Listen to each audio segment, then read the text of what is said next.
살펴보겠습니다. 하나님은 두 가지 성품을 요한일서에서 말하고 있었습니다. 하나는 하나님은 빛이시다 했습니다. 요한일서 1장 5절에 말씀하고 있고요. 빛 가운데 살아간다라는 게 뭐냐? 그 계명을 지키는 거다라고 말씀을 드렸고, 그 계명은 너희들이 복음을 들을 때부터 들었기 때문에 옛 계명이다. 그러나 그 계명은 본질적으로 너희들이 알고 있던 것과는 다른 차원의 계명이기에 새 계명이다.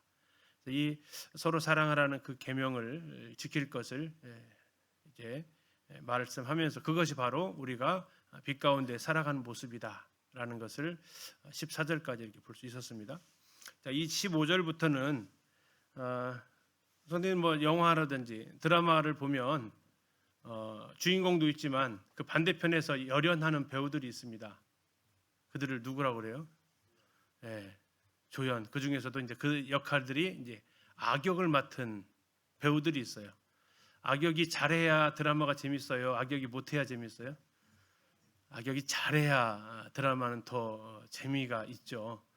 바로 이제 이 악역을 하는 방해꾼들이 우리가 빛 가운데 살아가는 것을 방해하고 서로 사랑하는 것을 방해하는 이 방해꾼들이 있다라는 거죠. 하나님이 창조하셨 천지 창조 그때에도 뱀이 그 방해꾼 노릇을 했고 지금에도 마찬가지로 이 적그리스도의 영들 가르침들이 이런 역할을 하고 있다라는 거죠. 대표적으로 우리의 이 신앙생활을 방해하는 것이 이제 세 가지가 하나는 이제 사탄이죠. 사탄. 우두머리격이죠. 두 번째가 그 사탄이 이용하는 것이 세상입니다. 세상의 그 많은 문화들, 가치 체계들. 세 번째로 그 사탄하고 세상을 따라가고 있는 이 육신이라는 게 있습니다. 이 세 가지가 우리 신앙생활에 늘 발목을 잡는 대상들인데 바로 이제 그 부분을 이제 이야기를 하고 있습니다. 15절 보시면 방해꾼의 첫 번째가 나오는 것이 바로 세상을 향한 사랑이다라고 나와 있습니다. 이 세상이나 세상에 있는 것들을 사랑하지 말라. 누구든지 세상을 사랑하면 아버지의 사랑이 그 안에 있지 아니한다라고 말씀하고 있죠. 사랑하지 말라라는 것은 명령입니다. 해도 되고 안 되고 되는 차원이 아니라 이것은 순종해야 될 명령이다라는 겁니다. 자, 이 세상을 사랑하지 말라라고 하고 있고 이 세상에 있는 것들을 사랑하지 말라고 하고 있습니다. 사랑할 것은 딱 하나만 있어요. 세상에 있는 사람들은 사랑해야 됩니다.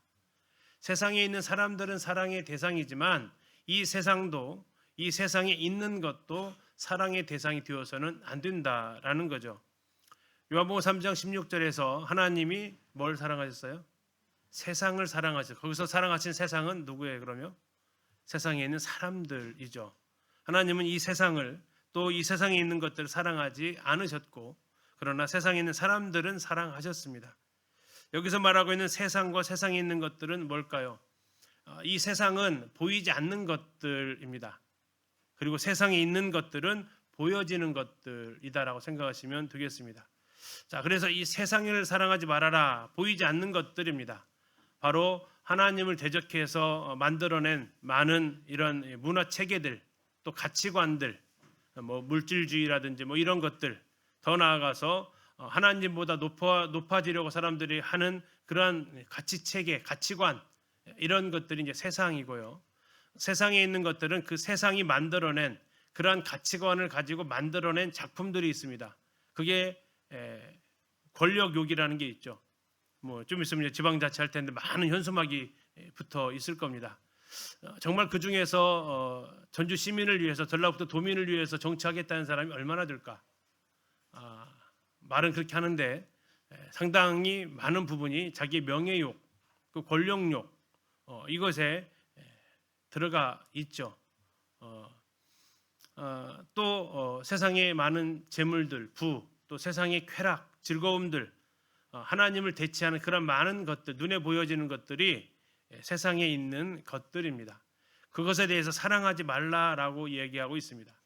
자, 사랑하지 말라라고 했을 때 두 가지를 생각해 볼 수 있는데요. 첫 번째는 사랑을 시작하지 않았는데 이거 사랑하면 안 돼라고 주의 주는 게 있고, 두 번째는 세상을 사랑하고 있어서 지금 사랑하는 거 멈춰라는 개념이 있습니다. 그럼 여기서 사랑하지 말라라는 것은 시작을 하지 말라는 걸까요? 아니면 지금 사랑하고 있던 것을 멈추라는 걸까요? 여기서 말하고 있는 것은 시작하는 것을 멈추라는 게 아니고 지금 하고 있다라는 거예요. 성도들의 마음 가운데 이미 습관으로 굳어져 가고 있는 것들입니다. 성도들의 마음 가운데 은근히 이쪽으로 좀 기울어져 있는 태도죠. 세상을 살다 보니까 또 영지주의 가르침을 가지다 보니까 뭐 이 몸으로는 것은 별로 조지는 것도 아니고 그러다 보니까 쾌락을 즐기고 이 죄를 즐기고 이 세상에서 편안하게 살고자 하는 그런 마음이 굳어져 있는 상태. 세상을 사랑해 본 적이 없는 사람에게 사랑하지 말라라고 하는 게 아니라 이미 세상을 사랑하고 있는데 그것을 멈춰라라는, 그것을 이제 중단하라라는 그 명령이 여기에 해당이 되겠습니다. 그 이유가 뭡니까? 누구든지 세상을 사랑하면 아버지의 사랑이 그 안에 있지 않다.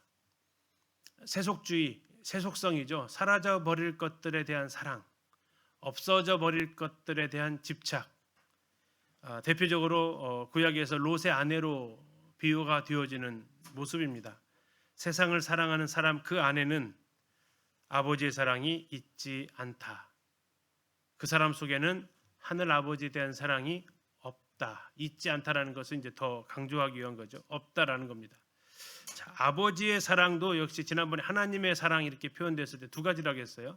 아버지의 사랑도 마찬가지입니다. 내가 아버지를 향한 사랑, 또 아버지가 나를 향한 사랑. 이 쌍방향의 사랑에 문제가 생기기 시작한다라는 겁니다. 세상을 사랑하면 누구를 사랑하지 않게 된다고요? 아버지를 사랑하지 않게 돼요. 또 아버지의 사랑도 나에게 느껴지지가 않게 돼요. 그래서 세상을 사랑하지 말라라고 경고하고 있습니다. 세상을 향한 사랑과 아버지를 향한 사랑은 공존할 수 없다라는 거죠. 예수님께서도 누가복음에서 말씀하셨죠. 하나님과 재물을 겸하여 섬길 수 없다라고 선언하고 계십니다. 세상을 사랑하는 것과 하나님 사랑하는 것은 양립할 수 없다라는 거예요. 윈윈 게임일까요? 제로섬 게임일까요? 제로섬을 한쪽이 플러스면 한쪽이 마이너스가 된다라는 게 제로섬 게임이에요. 하나님 사랑과 세상 사랑은 윈윈이 안 돼요. 제로섬이다라는 거예요. 누군가 플러스면 한쪽은 마이너스가 될 수밖에 없다라는 게 제로섬 게임인데 세상을 사랑하면 아버지의 사랑이 그 안에 머물러 수 없다라는 겁니다. 이 15절을 그 원어에 맞춰서 이렇게 의역을 하면 이렇습니다. 여러분, 하나님을 대적하는 이 세상의 가치관이나 세상이 제공하는 것들에 마음을 빼앗기지 마십시오. 그것들을 사랑하는 습관을 이제는 멈추어야 합니다. 누구든지 세상을 자기 삶의 보물로 삼아 사랑하기 시작하면 그 사람의 마음 속에는 하나님 아버지를 향한 사랑이 거할 자리가 없게 되기 때문입니다. 세상에 있는 사랑을 멈추십시오라고 15절에서 말하고 있습니다. 왜 그렇습니까? 이 세상에 있는 사랑의 속성을 세 가지를 이야기하고 있어요. 세상에 있는 것들의 세 가지 속성이 뭡니까? 16절입니다. 이는 세상에 있는 모든 것, 15절에 있었던 세상에 있는 것입니다. 세상에 있는 모든 것이 세 가지 특성, 육신의 정욕과 안목의 정욕과 이생의 자랑이다. 이 세상에 있는 모든 것을 이 세 그룹으로 분류할 수 있다라는 겁니다. 이 정욕이라는 거 전부 다 이제 육신의 정욕, 안목의 정욕, 정욕이 나와 있는데 이 정욕이라는 것은 욕망이죠, 욕망. 하나님이 정해주신 경계를 넘어서는 거. 식욕이 나빠요, 좋아요? 식욕 없기를 바라세요? 식욕 있기를 좋아하세요? 식욕 좀 없어야 될 것 같으세요? 아니면 식욕은 좋은 겁니다. 그러나 하나님이 경계해 놓으신 경계를 넘어가면 이게 식욕이 아니고 뭐가 돼요? 음식을 먹는 게 아니라 이제 탐하는 것으로 가죠. 성욕은 좋아요, 안 좋아요? 좋은 겁니다. 그러나 이것이 하나님이 정해놓으신 경계를 넘어가면 음행이 되고 간음이 되면 하나님 심판의 대상이 되죠. 그래서 하나님이 정해 주신 욕구들이 있어요. 그게 나쁘다라는 게 아니라 여기서 그것을 정욕으로 바꿨다라고 얘기하고 있어요. 정욕은 뭐라고요? 과도한, 통제되어지지 않은 과도한 욕망. 하나님이 정해놓으신 선을 넘는 욕망. 돈이 죄가 아니죠. 돈을 사랑하는 마음이 이게 문제가 된다라고 말씀하고 있습니다. 잠 좋은 거잖아요. 근데 잠도 인생을 다 저 잠언에 나와 있는 것처럼 좀 더 눕자, 좀 더 저자하면 이건 지금 경계를 이미 넘어섰다라는 겁니다. 이게 이제 다 정욕인데, 자, 이 세 가지를 얘기합니다. 첫 번째, 육신의 정욕입니다. 육신의 정욕. 앞에서 말씀드렸던 그런 식욕이라든지 뭐 수면욕, 뭐 성욕, 뭐 다 포함해서 하나님이 주신 것들이에요. 이건 좋은 것들입니다. 인생에게 필요한 것들이에요. 그러나 이것이 그 경계를 넘어가는 것들입니다. 본성대로 살아가는 거.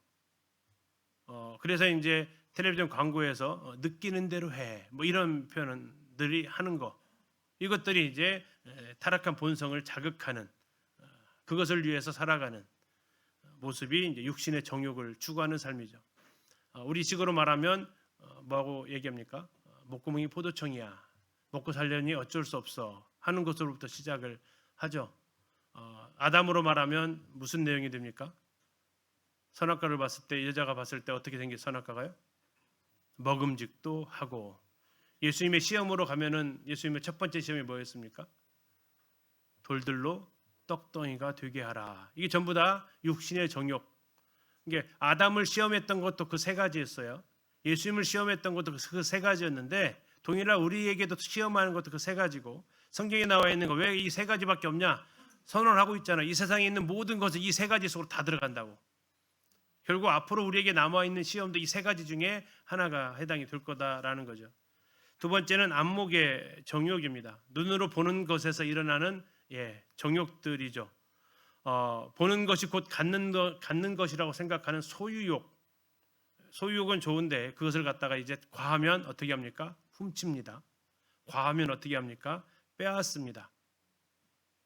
남의 것이 내 것처럼 이렇게 되어졌으면 하고, 힘이 있으면 빼앗고 기회가 있으면 내 것으로 이렇게 훔치려는 이런 동기까지 가게 되는 것이 안목의 정욕이죠. 우리 식으로 속담으로 말하면 보기 좋은 떡이 맛도 좋다. 아담으로 가면 뭐가 돼요? 보암직도 하고. 예수님한테 말하면요, 눈으로 보여주면서 천하 만국을 다 주겠다라고 하시는 그런 제안들. 자, 세 번째가 이제 이생의 자랑입니다. 이생의 자랑.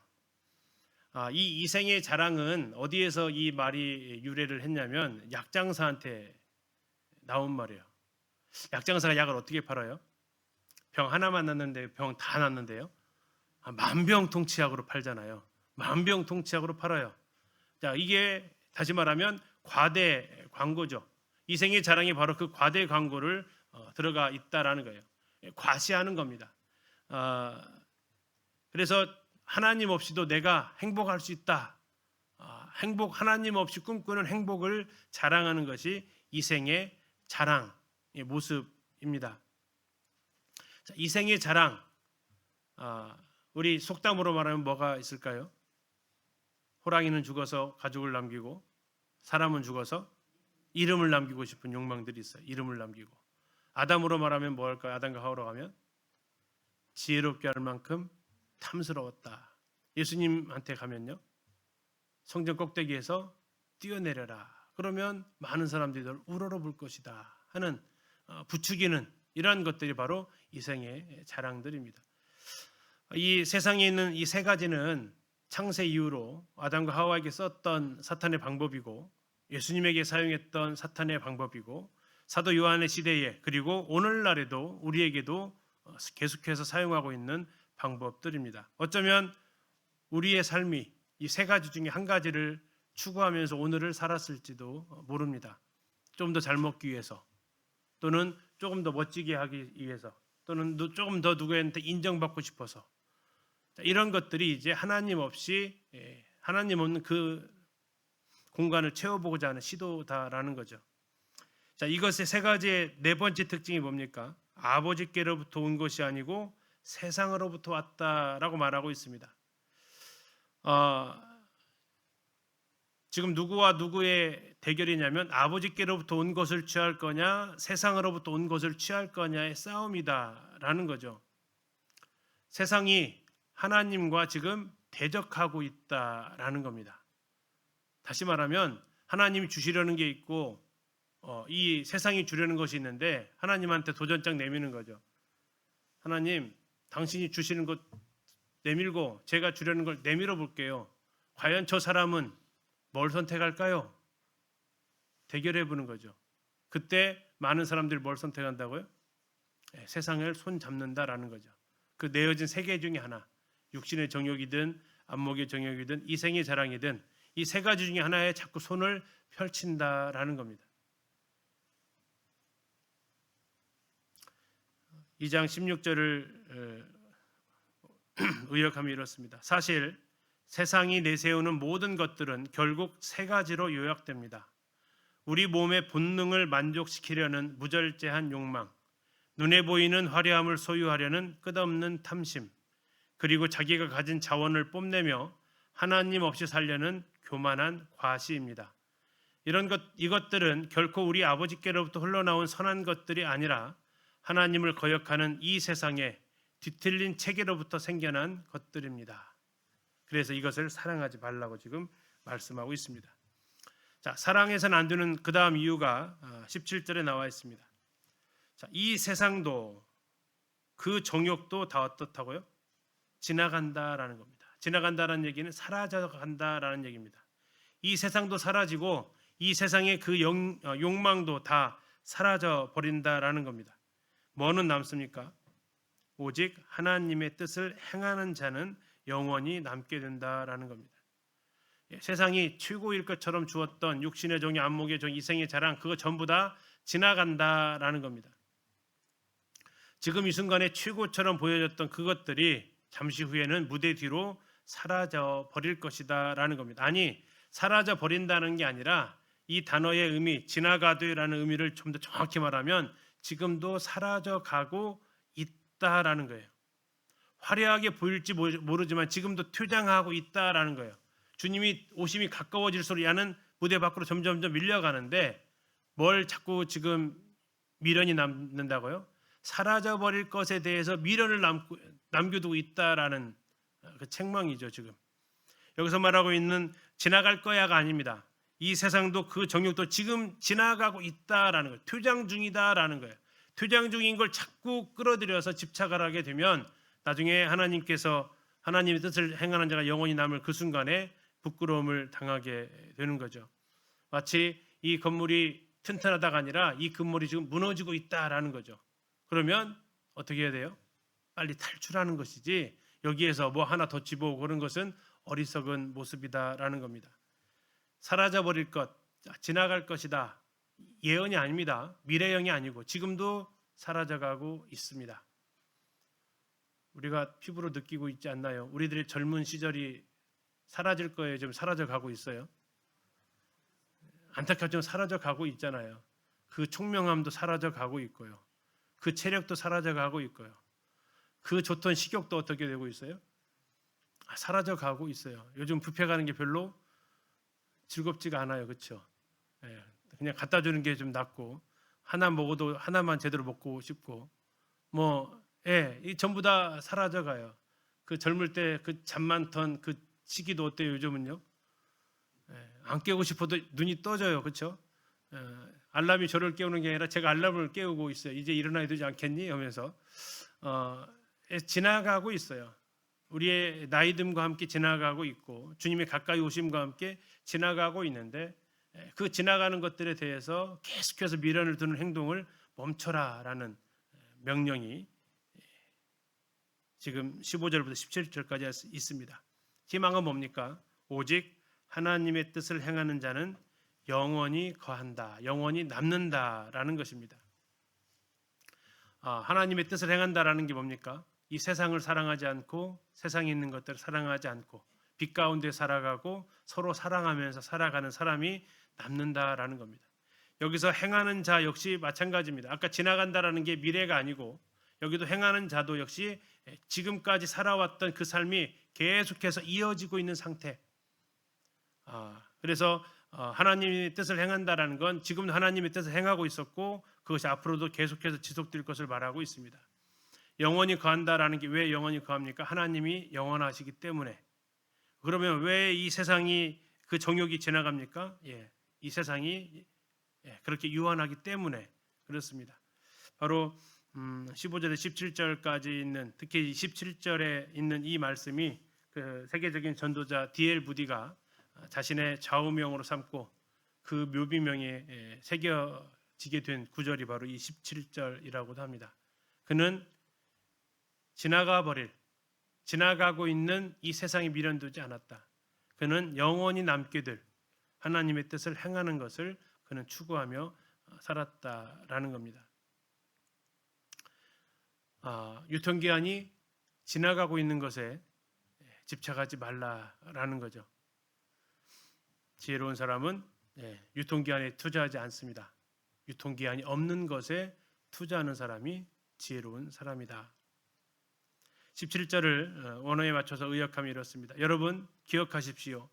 이 화려해 보이는 세상도 그리고 그 세상이 자극하는 우리의 모든 끝없는 욕망도 지금 이 순간 무대 뒤로 속절없이 사라져가고 있습니다. 그러나 하나님의 뜻을 자신의 삶으로 실천해 나가는 사람은 결코 흔들리지 않는 하나님의 영원함 속에 뿌리를 내리고 그분과 함께 영원히 존재하게 될 것입니다.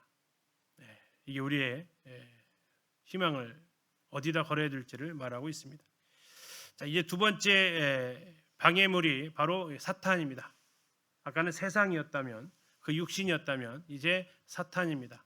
그리고 사탄이 적그리스도를 통해서 그 일들을 하고 있습니다. 자, 18절 보시겠습니다. 아이들아 지금은 마지막 때다라고 얘기합니다.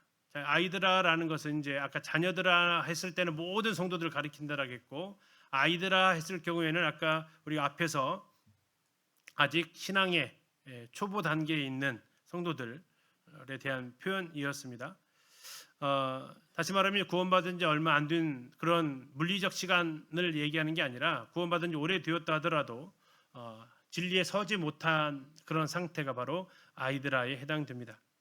자, 지금은 마지막 때다라고 얘기합니다. 자, 말세라는 거죠. 말세. 언제부터 말세라고 그랬어요? 예수님의 초림부터 말세는 시작이 되었고 그분이 승천하시면서부터 이제 카운트다운이 본격적으로 들어갔습니다.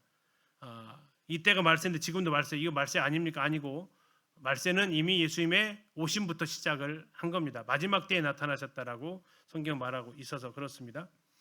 자, 지금은 마지막 때라. 적그리스도가 오리라는 말을 너희가 들은 것과 같이 지금도 많은 적그리스도가 일어났다. 자, 적그리스도 영어로 하면 이제 안티크라이스트입니다. 이렇게 우리가 흔히 말하는 666 그런 짐승의 표의 적그리스도를 얘기하는 게 아니고 그리스도 반대편에 있는 사람들, 그리스도를 대적하는 사람들, 여기서 말하면 그리스도의 신성을 부인했던 사람들. 자, 오늘날 사람들은 예수 그리스도의 신성을 인정할까요? 부인할까요?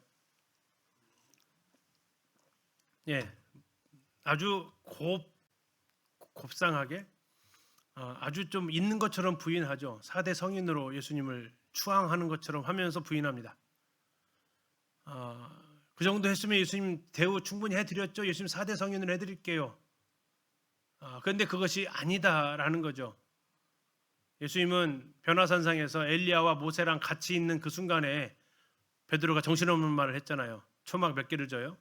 3개를 짓겠다. 그러면 예수님이 누구랑 똑같은 거예요? 선지자하고 똑같은 거예요. 모세 엘리야랑 동급이다라는 얘기예요. 그럴 때 하나님 어떻게 하세요? 둘을 갖다 싹 사라져버리게 말아요. 예수님만 홀로 딱 두시는 거죠. 세상은 그리스도의 신성을 믿지 않습니다. 그들이 만약 믿었다면 그들이 하나님을 안 찾는다라는 것은 거짓말이 됩니다. 그냥 예수는 이스라엘 유대인 그들의 선지자, 존경받는 스승, 그 정도로 그들이 인정을 하고 있죠. 어쩌면 이때 당시에 이 영주주의자들이 말했던 초기 영주주의자들이 말했던 것처럼 오늘날 많은 사람들은 예수 그리스도를 하나님으로 인정하지 않고 있습니다. 그런 면에서 어쩌면 그들도 적그리스도의 그 주장을 동조하고 있는 거죠. 자, 적그리스도가 오리라는 것을 들었다고 얘기합니다. 그러면 사도 요한이 이것을 지금 가르쳐 줬다라는 거예요. 적그리스도가 나타날 거다. 예수 그리스도님이 승천하신 이후에 아마도 제자들을 가르치면서 적그리스도가 올 거야. 그리스도에 대해서 대항하는 자들, 대적하는 자들이 올 거다라고 이미 가르쳐 줬다라는 겁니다. 그 적그리스도는 어떻게 나타납니까? 고린도서에 보니까 뿔 달린 규물로 나타나지 않고요. 광명의 천사의 모습으로 나타난다라는 거예요. 알아봐요, 못 알아봐요? 그래서 못 알아본다라는 거예요. 그래서 더 어렵다라는 거죠. 적그리스도 오리라는 말을 너희가 들었으나 지금도 많은 적그리스도가 일어났다. 그리스도는 한 분이시잖아요. 적그리스도는요 복수네요. 하나가 아니고 여러 명이 있다라는 겁니다. 지금 그리스도의 적대자들이 지금도 있는 걸 보니까 무수히 참 많습니다. 일어났다라는 것은 그들이 그냥 어떻게 하다 생겨난 게 아니고 과거부터 지금까지 계속적으로 일어나고 있는 상태를 얘기하고 있어요. 지금까지도 일어나고 있습니다. 특히 한국에 많은 거짓 예수들이, 재림 예수들이 많잖아요. 지금 돌아가신 통일교 창시자라든지 또 하나님의 교회 창시자들이 죽으니까 이제는 누가 또 그 대를 이어서 해요? 그의 아내들이 또 대를 이어서, 그래서 이제 하나님 어머니라는 말로 그들이 계속해서 적그리스도로 활동을 하고 있는 거죠. 내가 재림 예수다라고 하는 일들이 지금도 일어나고 있습니다. 여기에 말하고 있는 지금도 많은 적그리스도가 일어났으니라는 이 말은 2000년 가까이 지난 현실에서도 역시 사실입니다. 그러므로 우리가 마지막 때인 줄을 안다. 그래서 우리는 지금이 마지막 때인 줄 안다라는 겁니다. 이단이 이렇게 많이 일어난다는 건 주님이 오실 때가 더 가까워졌다라는 시기다라는 거죠. 결국 우리는 그러한 사이비들 이단들의 모습을 보면서 쯧쯧하는 게 아니라 뭐라고 생각해야 된다고요? 주님이 오실 때가 가까이 왔구나라는 것을 인식해야 된다라는 겁니다. 18절을 의역해서 말씀드리겠습니다. 사랑하는 아이들아, 정신을 바짝 차리십시오. 지금은 역사의 마지막 시간이 흐르고 있습니다. 여러분은 장차 적그리스도가 나타날 것이라는 예언을 들어왔지만 사실 지금 이 순간에도 수많은 적그리스도가 이미 우리 주변에 독초처럼 돋아나 활동하고 있습니다. 바로 이 현상을 통해 우리는 우리가 살고 있는 이때가 정말로 마지막 때라는 것을 확실히 깨달을 수 있습니다. 자, 그러면 그들의 특징이 뭐냐? 19절에 그들의 특징이 나와 있습니다. 그들이 누구에게서 나갔습니까? 우리에게서 나갔습니다. 자, 우리에게서 나가려면 나가기 전에는 누구랑 같이 있었을까요? 우리에게서 나갔대요. 그러면 나가기 전에는 누구랑 같이 있었다는 얘기예요? 우리랑 같이 있었다라는 거예요. 여기서 이제 우리에게서 나갔다라는 것이 우리로부터 나갔다라는 의미입니다. 우리 안에 머물러 있었다라는 거예요. 거짓 교사들이 함께 있다가 나간 자들 중에 있다라는 겁니다. 다시 말하면 우리라는 말에는 사도 요한이 들어가 있다라는 거고요. 그러면 그들이 누구랑 교류하고 있었다라는 겁니까? 사도들과도 교류할 정도의 사람들이었다라는 겁니다.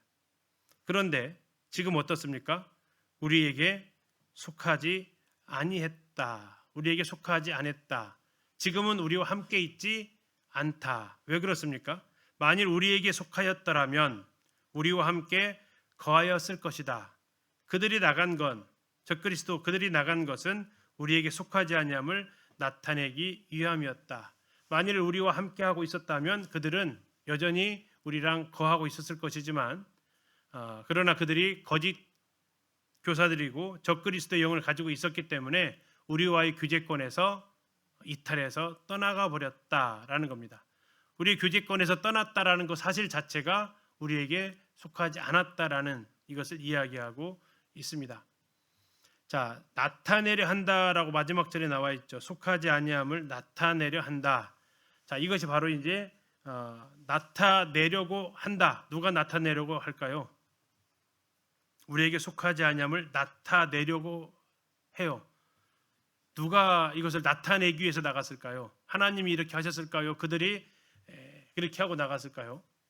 이건 지금 하나님께서 그것을 드러내셨다라는 의미입니다. 누가 진짜이고 누가 가짜인지 하나님이 이렇게 정화작용을 지금 하셨다라는 의미를 가지고 있습니다. 결국 진리와 거짓이 공존할 수 없게 하나님 하셨다라는 거고, 그들이 이제 진리 안에서 결국은 그 본 모습이 드러나서 나가게 된 사실. 그런데 그들이 이제 나가면서 우리가 사도 요한과 교제권에 있었다라는 이런 것들을 아마 이제 이용하긴 했겠지만, 그래서 그걸 인정할 수밖에 없었죠. 우리에게서 나갔다라고 지금 얘기했어요. 그러나 하나님 이것을 드러내신다라는 겁니다. 함께하지 못하게 한다라는 거예요. 19절을 의역해서 말씀드리면 이렇습니다. 그들이 겉으로는 우리 곁을 떠나갔지만 사실 그들은 처음부터 우리와 한 생명을 나눈 사이가 아니었습니다. 만약 그들이 정말로 우리에게 속한 사람이었다면 그 어떤 시련 속에도 끝까지 우리와 함께 머물렀을 것입니다. 그러나 그들이 결국 우리를 떠나게 된 것은 우리 공동체 안에 있는 모든 사람이 다 진정으로 하나님께 속한 것은 아니라는 사실을 하나님께서 명백히 드러내기 위함이었습니다. 그러나 여기서 한 가지 더 생각할 것은 100%다 나갔을까 하는 거예요. 자, 아까 19절에 우리에게서 나갔어요. 나갔는데 과연 100%싹 나갔을까? 아니면 드러나는 일부는 나갔고 아직은 지금 자기의 모습을 드러내지 않은 또 이 적그리스도인 가진 사람들이 있을까 하는 거죠. 어느 쪽이 더 확률이 많을 것 같으세요? 싹 나갔다? 아니다, 아직 숨기고 있는 사람들이 있다? 그렇죠. 숨기고 있는 사람들이 있다라는 거예요. 그러나 이것도 하나님 때가 되면 드러내실 것이다 라는 거죠. 그래서 뒤에 가보면 4장 가면 영들을 다 믿지 말라라고, 마치 불신을 조장하는 듯한 말씀이지만 우리가 영들을 분별할 수 있어야 된다라는 거예요. 무엇으로 그러면 그 영들을 분별해요? 어떻게 해서 이들이 나간 것을 그렇게 알 수 있어요? 그들의 말을 들어보면 되고 그들의 삶을 보면 분별할 수 있게 됩니다. 20절입니다. 너희는 거룩하신 자에게서 기름 부음을 받고 모든 것을 안다. 자, 너희는 거룩하신 자 누구실까요? 예수 그리스도이십니다. 그에게서 기름 부음을 받았습니다. 기름 부음을 뭘 얘기할까요? 성령을 가리킵니다. 거룩하신 자, 곧 주 예수 그리스도로부터 오시는 성령, 예수님께서 하셨던 말씀이 뭡니까? 내가 가야 그가 오신다라고 말씀했던 그분입니다. 구원받을 때 그분이 우리에게 임하시는 거죠. 당시 이단들은 이런 특별한 지식을 가진 사람들만이 이 영을 받을 수 있다라고 했습니다.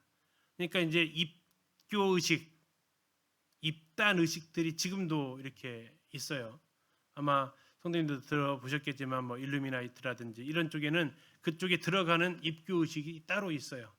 거기서 특별한 이렇게 막 기름 붓는 것 같은 그런 모습이 있지 않았나 싶습니다. 입문식이라고 하는 거죠. 은밀히 진행되어지는.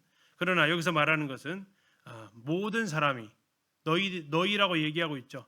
모든 성도는 하나님으로부터의 기름 부음을 받은 그러한 사람들이다라고 얘기합니다. 그렇기 때문에 모든 것을 안다라고 얘기하고 있어요. 모든 것을 안다. 자, 아는 것도 두 가지가 있는데요. 배워서 아는 게 있고요. 배우지 않았는데 직감적으로 아는 게 있어요.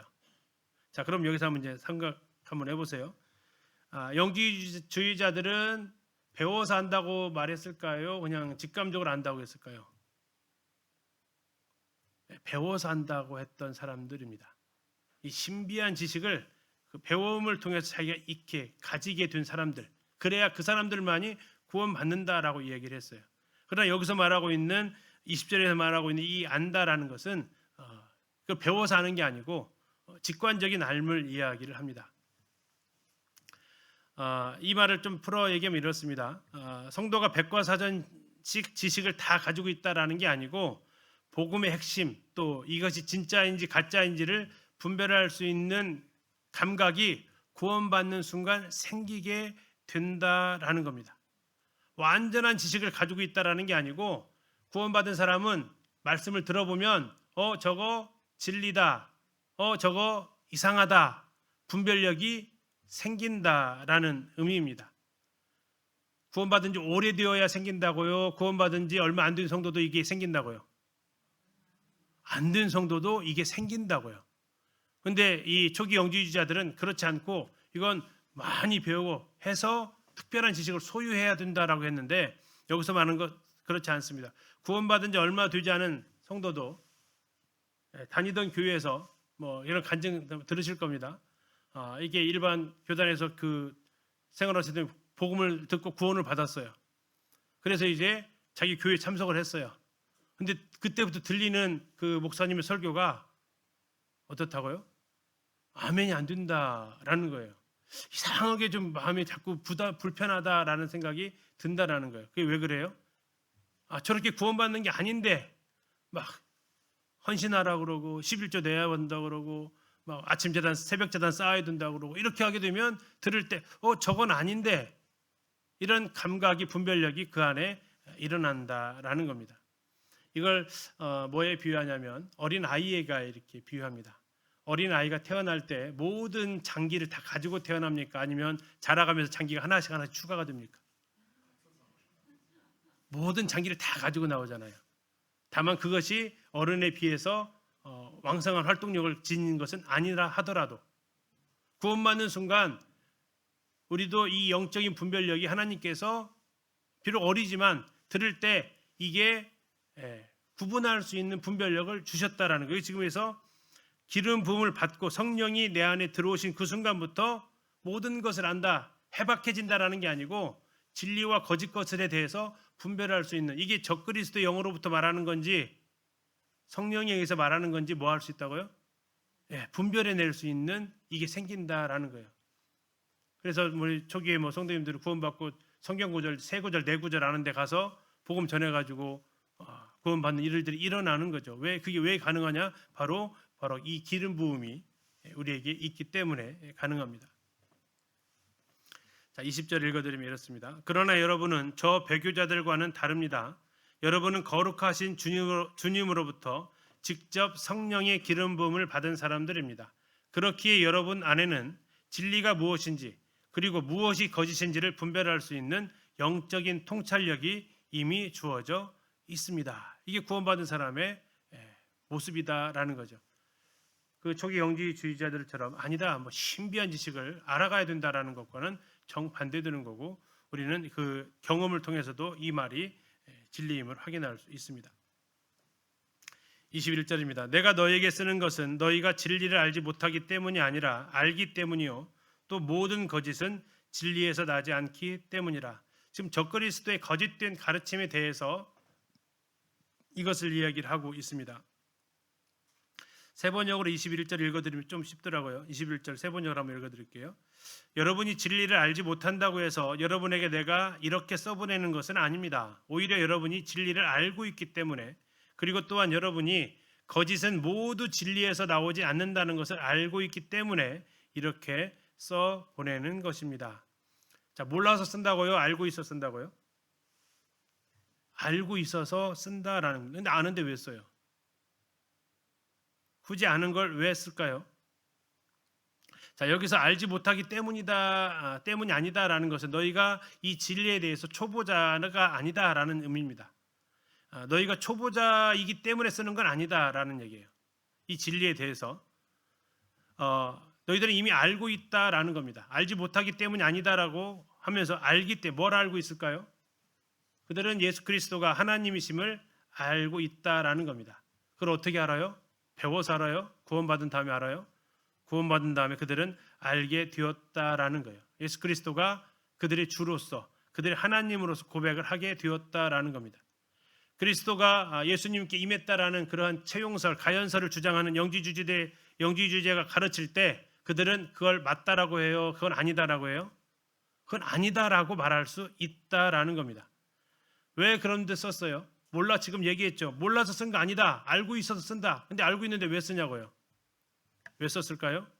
진리를 더 굳건하게 하기 위해서 쓴다라는 겁니다. 우리가 한번 들은 말씀 또 들을 필요가 있다라는 거죠. 왜 굳이 다 아는 내용을 왜 써요? 왜 얘기해요? 더 튼튼하게 뿌리내기 위함입니다.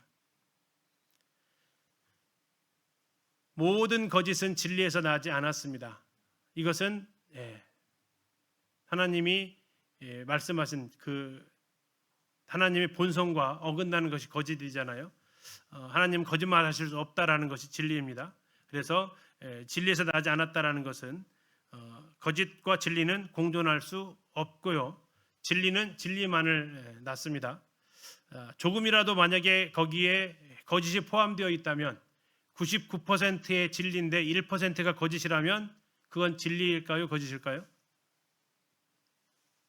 좀 봐줘야 돼요. 1%는 아니다라는 겁니다. 진리는 100%다라는 거예요. 99%의 진리, 1%의 거짓이 섞여 있으면 그건 거짓입니다. 유조지폐가 몇 퍼센트 똑같다고요? 거의 똑같습니다. 그러나 그 중에서 유조지폐 감별법에서 하나가 걸렸어요. 그러면 뭘로 판명돼요? 유조지폐로 판명이 돼요. 말하고 있죠. 모든 거짓은 진리에서 나지 않았습니다. 21절을 의역해 보면 이렇습니다. 내가 여러분에게 이 편지를 써 내려가는 것은 여러분이 진리가 무엇인지 몰라서 가르치려 하는 것이 결코 아닙니다. 오히려 여러분이 이미 그 진리를 마음 깊이 알고 있기 때문이며 또한 어떤 거짓된 속임수라도 그것이 결코 진리라는 셈에서 흘러나올 수 없다는 사실을 여러분이 충분히 분별할 줄 알기 때문입니다. 자, 적그리스도가 지금 나와 있는데 그 가르침 너희들이 충분히 분별할 수 있다라는 겁니다. 그럼 그 가르침이 뭘까요? 22절입니다. 거짓말하는 자가 누구냐? 이 거짓말하는 자는 21절에 나와 있는 대로 진리를 말하지 않는 사람입니다. 예수께서 그리스도이심을 부인하는 자가 아니냐? 아버지와 아들을 부인하는 그가 적그리스도다. 자, 누가 거짓말쟁이라고요? 예수 그리스도께서 그리스도이심을 부인하는 것. 다시 말하면 예수 그리스도에 뭘 부인하는 거예요? 신성을 부인하는 자, 그가 거짓말쟁이다라는 겁니다. 자, 거짓말하는 거하고 거짓말하는 자하고는 좀 다릅니다. 거짓말쟁이가 괜찮아 보이세요? 거짓말한 것이 괜찮아 보이세요? 굳이 고른다면? 아이가 거짓말을 했어요. 너 왜 거짓말해? 이렇게 하는 거하고 이 거짓말쟁이야 하고 뭐가 더 좀 세 보여요? 거짓말쟁이가 세 보이잖아요. 여기서 그걸 얘기하는 거예요. 그건 거짓말이다라고 하는 게 아니라 이 거짓말쟁이야라고 지금 이야기를 하는 겁니다. 거짓말하는 자가 누구냐? 이걸 다시 말하면 누가 거짓말쟁입니까? 라고 지금 이야기하는 거라고요. 누굽니까? 예수께서 그리스도이심을 부인하는 자가 아니고 누구겠습니까? 예수가 그리스도다라고 말하는 것이 진리입니다. 그러나 그것을 부인하는 것이 거짓말쟁이들입니다. 그리스도는 뭡니까? 기름 부음 받은 자입니다. 예수가 기름 부음 받은 자, 이것이 바로 예수님의 신성을 이야기하고 있습니다. 영주주의자가 뭐라고 했다고요? 예수님의 몸을 잠깐 빌렸다라고, 채용설 빌렸다라고. 예수님의 인간 나사렛 예수의 몸을 잠깐 빌렸다라고 하면서 예수님의 성육신을 부인했다라는 겁니다. 근데 예수님을 부인한 것뿐만 아니라 그건 누구를 부인한 거라고 얘기해요? 아버지와 아들을 부인했다. 자, 아들을 부인했어요. 예수님의 신성을 부인했어요. 그건 곧 누구를 부인한 거라고요? 아버지, 그 아들을 보내신 아버지까지 지금 부인하고 있는 거다라는 겁니다. 요한복음 24절에서 5장 24절에서 많이 외우시죠? 거기 보면 뭐라고 나와 있습니까? 내가 진실로 진실로 너희에게 이르노니 내 말을 듣고 또 나 보내신 이를 믿는 자는 영생을 얻었고 이렇게 나와 있어요. 자, 누구를 믿는 자요? 나 보내신 이 누구예요? 성부 하나님이세요. 예수님을 믿어야 영생을 얻잖아요. 그렇죠? 근데 거기는 지금 누구를 믿는 자라고요? 나를 보내신 이를 믿는 하나님을 믿는 자가 영생을 얻는다고 나와 있다고요. 그게 왜 가능하다고요? 앞에 뭐라고 했어요? 내 말을 듣고. 그 내 말이 무슨 말이에요? 나와 아버지는 하나이고 하나님이 나를 보내셨고 아버지가 나를 보내셨고 예수님의 그 신성을 입증하신 분도 하나님이시고 그래서 아버지와 아들을 따로 떼어놓을 수가 없는 겁니다. 그래서 아들을 부인하면 아버지도 부인하는 거다라는 거예요. 예수님의 신성을 부인하는 사람은 하나님 아버지를 부인하는 거다라는 거예요. 이게 바로 적그리스도다라고 선언하고 있습니다. 자, 의아감이 이렇습니다. 도대체 누가 거짓말쟁이입니까? 누가 진짜 거짓말쟁이입니까? 나사렛 예수께서 바로 그 하나님의 아들 그리스도이심을 정면으로 거부하는 자가 아닙니까? 성자 예수를 거부함으로써 결국 성부 하나님까지도 통째로 부정해버리는 그 사람이야말로 우리가 경계해야 할 바로 그 적그리스도입니다 라고 이야기하고 있습니다. 구원받은 사람이라면 이 정도는 배워서 분별하는 게 아니고 어떻다고요? 직관적으로 안다라는 겁니다. 왜요? 그들이 했던 신앙 고백이 뭐예요? 예수님이 나의 주시다라는 것이 신앙 고백이었기 때문에 또 그렇죠. 자, 23절 아들을 부인하는 자에게는 누가 없어요? 아버지가 없습니다. 아들을 시인하는 자에게는 아버지도 있습니다. 예, 아들과 아버지를 결코 떼어놓을 수 없다라는 거죠.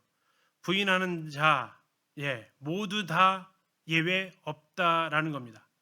예수님을 아들을 부인하는 자는 남자나 여자나 어른이나 아이나, 예, 뭐 백인종, 흑인종, 황인종, 뭐 어떤 사람이라 하더라도 예외를 둘 수 없다라는 겁니다.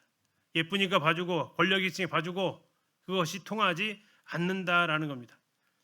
아들을 시인하는 자에게는 아버지도 있습니다. 여기서 시인한다라는 것은 입술만의 고백이 아니고 믿음의 고백을 하는 거죠. 예수님은 하나님의 아들이십니다라는 이 고백이 우리의 고백이었습니다. 그러나 영지주의자들은 예수 없이도 하나님을 사랑할 수 있다라고 말했던 사람들이고 왜? 인간 예수이기 때문에 그렇습니다. 아버지와 아들의 놀라운 진리가 있습니다. 예수님이 하셨던 말씀에 요한복음 8장 19절에 이렇게 나와 있습니다. 너희는 나를 알지 못하고 내 아버지도 알지 못하는도다. 나를 알았더라면 내 아버지도 알았으리라. 8장 42절에 그들이 이렇게 한 이유, 하나님이 너희 아버지였으면 너희가 나를 사랑하였을 것이다. 나를 사랑하지 않는 건 하나님이 너희 아버지 아니다 라는 얘기입니다. 요한복음 14장 6절에서는 내가 곧 길이요 진리요 생명이니 나로 말미암지 않고는 아버지께로 올 자가 없다. 그래서 아버지와 아들 따로 구분시키는 영지주의자들의 그 가르침은 거짓말장이다라는 겁니다. 23절을 의역하면 누구든지 아들이신 예수 그리스도를 거부하는 사람은 그가 아무리 하나님을 잘한다고 주장할지라도 사실은 아버지 하나님을 전혀 모시는 것이 아닙니다. 반대로 예수님이 하나님의 아들이심을 온 마음으로 고백하고 인정하는 사람은 바로 그 고백을 통해 아버지 하나님을 자신의 생명으로 소유하게 됩니다. 자, 24절입니다. 자, 너희는 처음부터 들은 것을 너희 안에 거하게 하라. 처음부터 들은 것이 너희 안에 거하면 너희가 아들과 아버지 안에 거하리라. 자, 영지주의자들은 처음이 중요해요? 새로운 것이 중요해요? 새로운 게 중요한 사람들이에요. 새로운 것이 더 가치가 있다라고 하는 사람들이 영지주의자들이에요. 근데 거기에 대해서 이제 반박을 하는 거죠. 무엇이 거하게 된다고요? 처음부터 들은 거. 누구한테 들었을까요? 뭐 예수님한테 들은 사람도 있고 사도들한테 들었던 사람들도 있을 것입니다. 초기 영지주의자들이 더 깊은 거, 더 새로운 거. 그러나 성경은 말하기를 너희가 이미 알고 있는 거, 처음부터 들은 것이 진리다라는 겁니다. 아이언사이드가 이런 말을 했습니다. 새로운 것이면 진리가 아니고 진리이면 새롭지가 않다. 새로운 것이면 진리가 아니고 진리이면 새롭지가 않다. 뭔가 특별한 것을 깨달았다고 하면 귀혹하지 말라라는 겁니다. 어떤 분이 성경 기록된 지 거의 정경으로 된 지 한 1700년 지났다. 근데 그 진리 안에서 와 새로운 깨달음이 생겼다. 신천지가 주로 그렇게 주장을 합니다. 비유풀이 하면서 이건 세상에서 처음 들어보는 가르침이다. 왜 처음 들어봤을까요? 진리가 아니기 때문에 그렇다라는 겁니다. 성경은 신약이 아닙니다. 여기서 말하는 신약은 새로 개발된 진짜 먹는 약을 얘기합니다. 신약 개발에 성공한 것이 성경이 아니고요. 성경은 새로운 진리를 사람들이 개발했다고 해서 그게 진리가 아니다라는 겁니다. 그래서 우리에게 필요한 것은 처음부터 들은 겁니다. 처음부터 들은 것을 두 번을 강조하고 있어요. 처음부터 들은 거, 처음부터 들은 거. 그것을 어떻게 하라고요? 너희 안에 거하게 하라 라고 얘기하고 있습니다. 그 말씀이 너희 안에 머무르게 하라라는 겁니다. 말씀을 지나가는 한 귀로 듣고 한 귀로 흘려보내는 게 아니라 너희 마음에 자리 잡게 하라라는 겁니다. 그러면 무슨 일이 벌어져요? 너희가 아들과 아버지 안에 거하게 될 거다. 자, 24절 의역하면 이렇습니다. 여러분들만은 흔들리지 마십시오. 여러분이 신앙의 첫걸음을 뗄 때 들었던 그 복음의 진리가 여러분의 마음 중심에 든든히 자리 잡게 하십시오. 만약 그 태초의 복음이 여러분의 인격 속에 흔들림 없이 머물러 있다면 여러분 또한 아들 예수 그리스도와 아버지 하나님이라는 영원한 생명 안에 안전하게 거하게 될 것입니다. 늘 새로운 걸 추구했던 당시 거짓 교사들, 여기에 대해서 우리가 이길 수 있는 방법은 처음부터 들은 것을 잘 담아두라라는 방법입니다. 25절입니다. 그가 우리에게 약속하신 것은 이것이니 곧 영원한 생명이다. 그의 아들 예수 그리스도께서 약속하신 것, 공식적으로 우리에게 하셨던 약속이 뭡니까? 영원한 생명입니다. 왜 영원한 생명입니까? 하나님이 영원하시고 그 영원하신 하나님이 주신 생명이기 때문에 영원합니다. 인간은 죄를 지어서 아담이 죽었지만 이제 예수님이 그 죄를 해결하셔서 영원히 살게 하셨습니다. 그 언제부터 영생을 시작을 합니까? 언제부터 시작을 해요? 영생의 시작은 언제부터예요? 영생을 우리가 얻을 거예요? 얻었어요? 얻었다고 얘기하면 지금 우리 안에 있어요? 없어요? 있다라는 거예요. 언제부터 그럼 영생을 시작을 해요?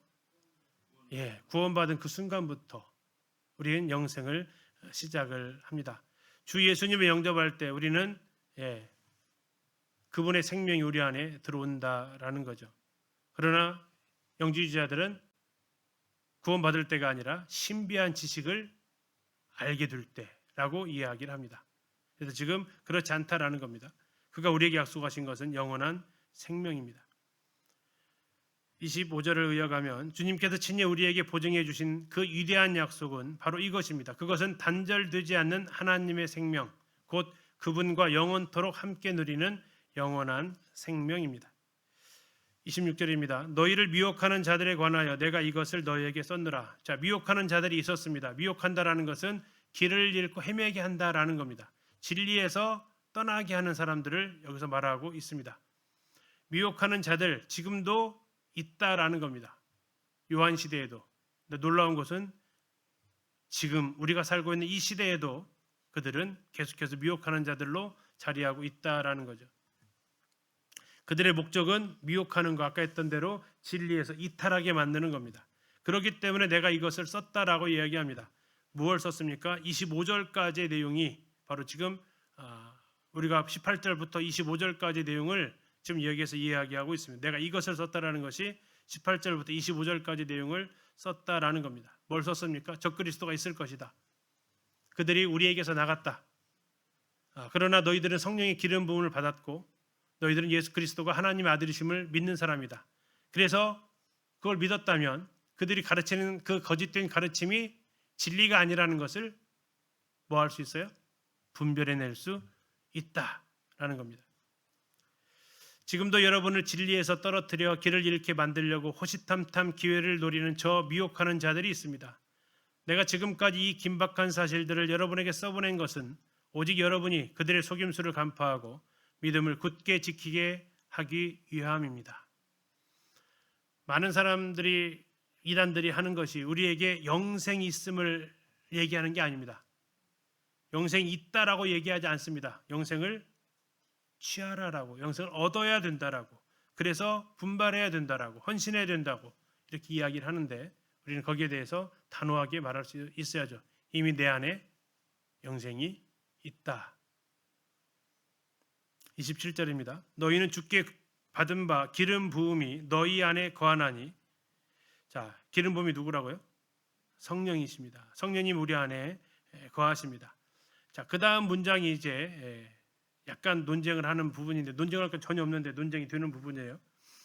누가 논쟁을 하냐면 안 배우려고 하는 사람들이 이제 이 말씀을 갖다 써요.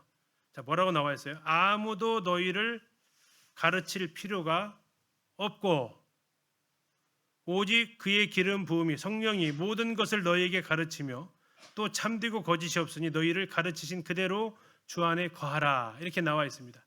자, 성경 공부 싫어하는 사람이 아주 인용하기 좋은 말씀이죠. 자, 뭐라고 나와 있어요? 가르칠 필요가 없다. 설교 들을 필요도 없고 성경 공부할 필요도 없다라는 그런 뜻으로 하신 말씀이 아니다라는 겁니다. 이렇게 되어지면 성경에 나와 있는 많은 구절들이 너는 배우고 확신한 일에 거하라. 또 내가 어려서부터 성경을 알아나니부터 해서 하나님 말씀을 배워야 된다. 우리가 지난 베드로서에서 말하고 있는 대로 구주 예수 그리스도의 은혜와 저를 아는 지식에서 자라가라. 이 말씀이 다 이제 이상해지게 돼요. 그럼 여기서 말하는 것은 무슨 얘기일까요? 아무도 너희를 가르칠 필요가 없다 해서 여기서 아무가 누굴까요? 영지주의자들입니다. 가르칠 필요가 없다는 얘기는 추가적인 진리를 가르칠 필요가 없다라는 겁니다. 새로운 비밀이야, 새로운 진리야. 신천지가 자주 사용하는 이건 비유풀이야, 새로운 거야. 그런 걸로 가르칠 필요가 없다라는 겁니다. 오직 그의 기름 부음이 성령이 모든 것을 가르친다라는 겁니다. 미혹하는 가르침과 성령의 가르침이 대조화를 이루고 있죠. 우리는 기름 부음이 거하고 있는 사람입니다. 성령이 내 안에 거하고 있습니다. 그래서 우리에게는 성령께서 가르쳐 주십니다. 그래서 그러한 거짓된 가르침을 필요 없다라는 거예요. 그래서 뒤에 나와 있죠. 그분은 참되고 거짓이 없습니다. 그 가르침, 성령의 가르치심은 참이고 거짓이 아닙니다. 불순물이 1%도 섞여 있지 않다라는 거죠. 그래서 너희를 가르치신 그대로 주 안에 거하라, 머물러 있어라라고 이야기합니다. 여기서 말하고 있는 아무도 너희를 가르칠 필요가 없다라는 건 교회 안에서 말씀을 배우지 말라는 의미가 아니고 그런 거짓된 가르침, 미혹하는 자들의 가르침에 대해서 뭔가 있나 하고 귀 기울이려고 하지 말아라라는 겁니다. 자, 의역하면 이렇습니다. 여러분이 주님께 직접 받은 그 성령의 기름 부음은 지금 이 순간에도 여러분의 영혼 속에 든든히 자리 잡고 있습니다. 그러므로 더 깊은 비밀을 알려주겠다고 유혹하는 자들의 가르침을 구걸할 필요가 전혀 없습니다. 성령의 기름 부음이 모든 진리를 여러분에게 직접 깨우쳐 주시기 때문입니다. 그 가르침은 참되고 일절 속임수가 없습니다. 그러니 여러분은 성령께서 가르쳐 주신 그 진리 그대로 흔들림 없이 주님 안에 머무르십시오라고 권면하고 있습니다. 자, 28절입니다. 자녀들아 이제 그 안에 거하라. 이는 주께서 나타내신 바 되면 그가 강림하실 때에 우리로 담대함으로도 그 앞에서 부끄럽지 않게 하려 함이다. 그 안에 거하라, 머물러 있어라라는 겁니다. 언제요? 이제 결정하라라는 겁니다. 이제 그의 안에 거하라. 계속해서 그 신비한 가르침 귀 기울이기가 살래? 그러지 말라라는 겁니다. 이제는 결정을 하라라고 이야기하고 있습니다. 주께서 나타내신 바 되면 주님의 재림을 이야기하고 있습니다. 주님의 그 모든 영광을 드러내실 거라는 겁니다. 얼마나 놀랄까요? 예수가 그냥 인간인 줄 알았다가 예수님이 나타내실 때는 뭘로 나타나세요? 왕으로 나타나십니다.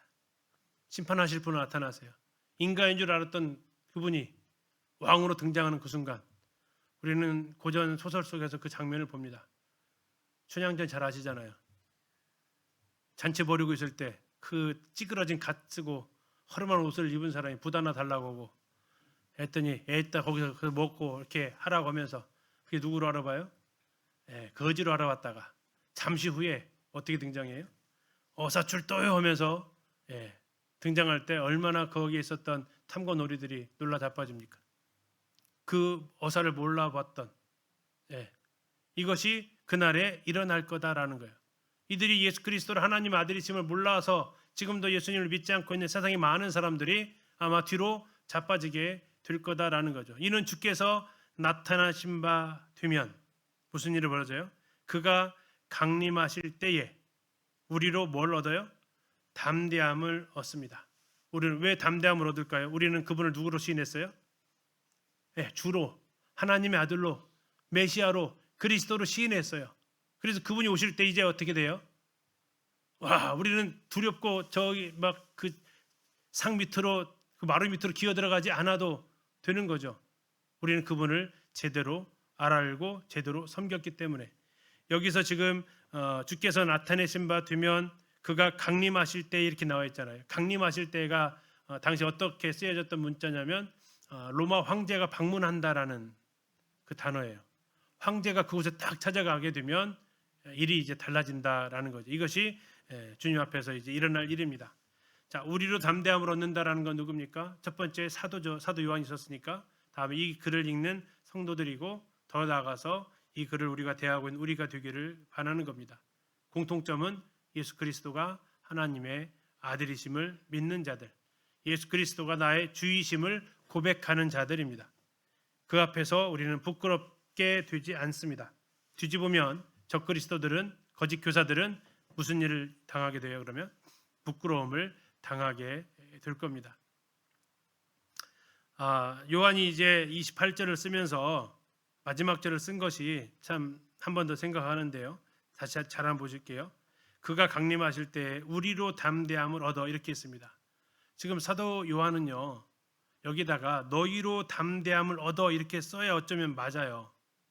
지금 계속해서 너희가 이렇게 살라고 얘기하잖아요. 근데 여기다가 왜 우리라는 단어를 집어넣었을까요? 이 성도들이 예수 그리스도에 나타나셨을 때에 담대함이 없거나 부끄럽게 되면 그 책임이 누구한테 있다는 거예요? 자기에게 있다라는 거예요. 자기에게. 왜요? 이것을 제대로 가르치지 못했기 때문에. 그러나 사도 요한이 이것을 가르치고 이걸 기록으로 남겼어요. 이것에 대해서 너희들이 어떻게 할 것인지에 대해서, 대응할 것인지에 대해서 가르쳐 줬어요. 그랬더니 이 요한 서신서를 읽은 성도들이 예수 그리스도를 주로 고백하고 새로운 가르침, 신비한 지식, 이것들을 물리쳤어요. 그리고 예수님이 짠 나타나셨네요. 예수님 누구를 칭찬하실까요? 성도들을 칭찬하시면서 또 누구도, 사도 요한도 칭찬하신다라는 거예요. 그래서 우리로 담대함을 얻어요. 요한에게는 가르쳐야 될 책임이 주어졌었고, 성도들에게는 그 가르침에 순종할 책임이 있었는데, 주님이 나타나실 그 순간에 요한도 그 직무를 다했으니까 담대함을 얻습니다. 그런데 자기 혼자 남았어.